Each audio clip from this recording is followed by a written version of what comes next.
A new Chinese-built highway in Montenegro has significantly enhanced travel convenience and spurred developmental progress within the country. The 41-kilometer priority Smokovac-Matasevo section of Montenegro's Barboljar Highway opened to traffic in July last year. Since then, it has facilitated the safe passage of millions of travelers through the rugged and perilous terrains of the northern regions, while also catalyzing economic growth. Ja bih se osvrnuo na bezbjednost.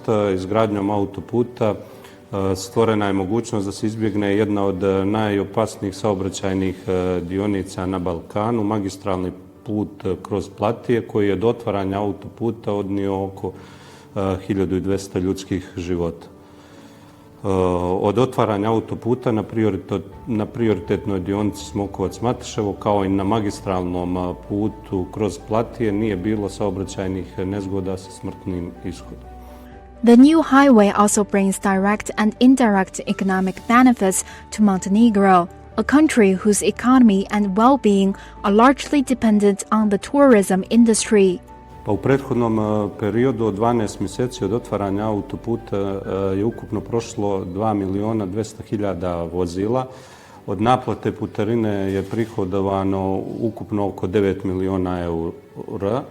Izgradnjom prioritetne dionice od Smokovca do Mateševa završena je prva dionica autoputa Bar-Boljare, kojom se povezuje sjeverni, središnji i južni region Crne Gore, i izgradnjom ove dionice dao se znatan doprinos povećanju ekonomske aktivnosti kao i razvoju turizma, pogotovo na sjeveru naše zemlje. Ovaj put, još ako se nastavi, to je jedno pravo bogatstvo za našu državu. Turisti su prezadovoljni, ali bit će zadovoljni kad se završi dionica prva Podgorica-Bar, a još bitnije je Mateševo-Boljare ili Andrijevica, ta poddionica. To je mnogo bitno. Moćno, super izgleda. Samo da se nastavi. To apelujem da se nastavi.